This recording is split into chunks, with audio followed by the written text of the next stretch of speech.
seriousness, I'm sitting on this couch with three former players who really helped lead this movement of player basketball. We don't want to call them podcasts anymore because they're shows so much bigger than podcasts. Just a player movement, shifting from being players now to being, we don't like to call ourselves the media, but that's technically our distinction. But how much have you enjoyed seeing the basketball player podcast space grow since launching All the Smoke in 2019? I mean, it's a huge shift. You know, we got a chance to sit down with Darius Miles earlier, and him and Q kind of started this movement. Or Jalen Jacoby has some on ESPN. When he comes to actually podcasts, I think, you know, Q and D Miles started this. We came right after them. But I love the fact that what used to be said was the gospel, whether it was true or not. Whatever the media said, whatever they printed in the paper, whatever they said on ESPN was the truth.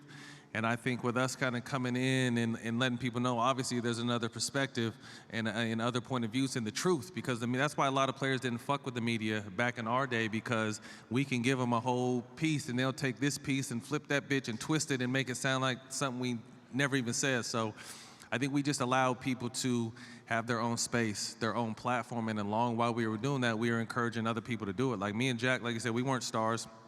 Jack had a more accoladed career than I did. We were role players for the most part, or I was a role player for the most part. So if you see someone post-career kind of doing their thing, to me, if I feel like I could do it, it probably inspires anyone else that, hey, shit, we can do it too if they're doing it. So I think what I love the most is we kind of open that door for a lot of other people to come in. But the reason why I don't look at you guys or any of our other brothers and sisters in this space, because we all have our own unique journey, our own unique perspective in the way we see the game. But to Jack's point, 10 out of 10 times I'd rather listen to someone who did it than didn't do it, period. And that's the big fight right now. It's not even a fight anymore. I guess they didn't see it coming. They didn't see the athlete coming in and making an impact, right? So what ended up happening is we can sit here and have a full conversation and just talk sports and life. They're looking for drama. They're looking to try to put us in some type of web because they needed a rating. So when players started to connect with each other, do interviews here and there, it kind of conflicted with what they were used to doing. And now that more players is coming in, like, we can do what y'all do. You can't do it. You can't get our information because we were there in real time. You have to ask someone. You have to call a general manager for that general manager to give you the side he wants you to say. We can call a player ourselves and say, what's going on? And then put it out there, right? And I think that's what's happening now. And there's a reason there's this big shift in sports. Fans want to hear directly from the players themselves because we can give you what we experienced, what our teammates experienced, what was going on in our head at that moment in time. And I also think, too, Gil, you don't need the machine behind you no more. You know what I mean? I was 40, and don't get me wrong, I worked for ESPN for 4 years. I did Fox for a year. I worked for the Kings, the Clippers.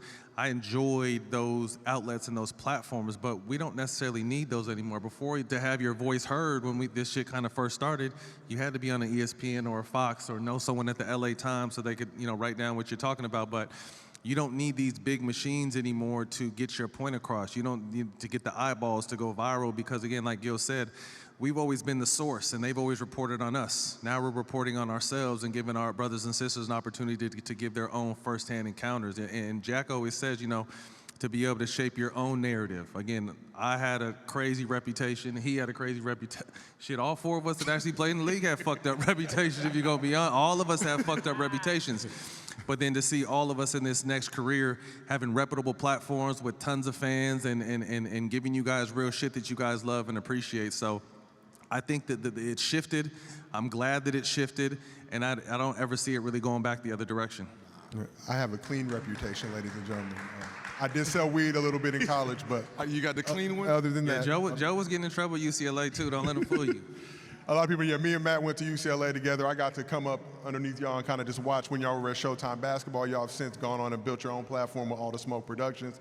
But Stack, I'll ask you that same question. How cool is it for you to see that you've helped really lead a movement in terms of former players, current players, having the strength, courage to be able to launch their own platforms, get their own narratives out, control narratives, and really just entertain the people?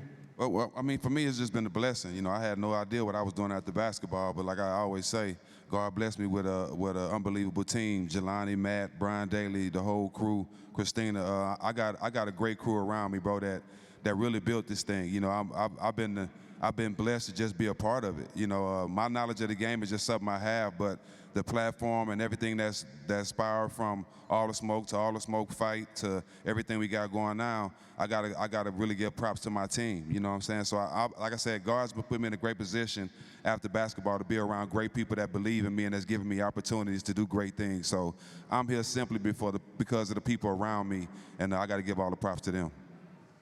Well, I mean, and I'm gonna give you more flowers because this is another moment that is because of you, I'm here. There was a moment in the league when you and Matt had just signed his deal with the Warriors, and y'all was about to go back and try to do the thing again, and I was hanging with y'all in the summertime. BD, all y'all was kicking it with y'all. I was just tagging along, right? So y'all showing me the ropes. Big three come. You know what I'm saying? That's a trend-setting moment for all the former players to recirculate, to reinvent, to reestablish their images. Here we go again, the podcast.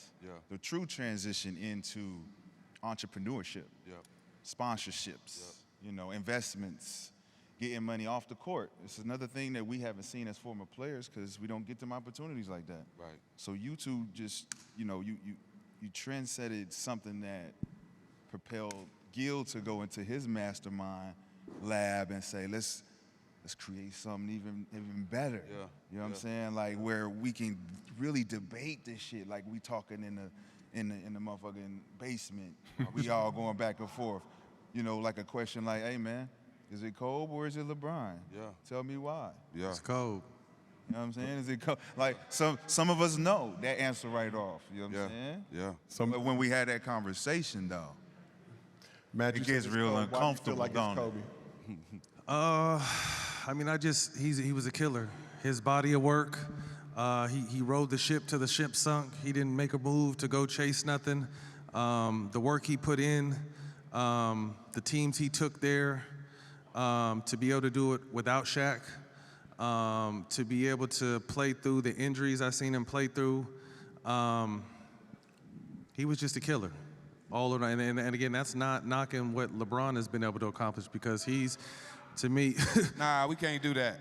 I feel like we in the Bay, we get it. I feel like you can. I feel the three greatest players of all time are MJ, Kobe, and Bron. So to me, you can throw any of those three up, and however you slot them, I don't have an issue with that. But it's weird that I feel like the outside, the non-athlete media always kind of leaves Kobe out of the top 5 or sometimes the top 10, and it's crazy because the guys that played with him or against him understand what he was about, understand that drive and that killer he had. But again, to me, that's not knocking because I think Kobe is ahead of Bron. That doesn't mean I dislike Bron. I think Bron is fucking incredible. And for him to still be doing what he's done and the doors he's opened, and he's got his son on the team, and he's going to be an owner. He's going to be the owner of the Vegas franchise when that shit happens. Like, he's done shit that we normally don't get opportunities to do. So I think as far as on and off the court, I think Bron is probably the all-time GOAT, but I just think when it comes to basketball, I think it's MJ, Kobe, and then Bron is a respectful third. So we talked a little bit about, obviously, you guys being some of the architects, the OGs in this basketball player podcast space. Do you guys think that you could have done a podcast when you were playing? Like we see guys now, Draymond, PG, amongst other people. We see PG right now getting packed up. I saw a stat, more podcast clips than field goal attempts, nearly midway through the season. Yeah, but I'm not mad at the guys that are currently playing that are doing it, but I wouldn't do it. It's just you're setting yourself up. Yeah. You're setting yourself up for too much bullshit. You know, PG's having a down year, so people expect him. They think our whole entire life is go get in the gym. You know what I mean? And he's on his free time and shooting his pod, but he's just taking a lot of unwarranted bullshit. Draymond doesn't really care, but he takes a lot of heat too. But I like the fact that you can hear right from Draymond's mouth. Remember in the finals, some shit happened. And instead of talking to any of the reporters, he went on his show and told them exactly what happened. So I love that side of it. But yeah, I wouldn't do it while I was playing. Stag, would you do a podcast when you were a player? Would you do one if you were a player? Absolutely not. Jack was making, hold on. Jack was making mixtapes and CDs, but you wouldn't do a podcast while you were playing? Let me tell you why I wouldn't do a podcast. I think was on tour. Because I could rap because I wasn't talking about basketball. I was talking about street shit. I get on the podcast and talk about the referees and all that. I'm getting fined.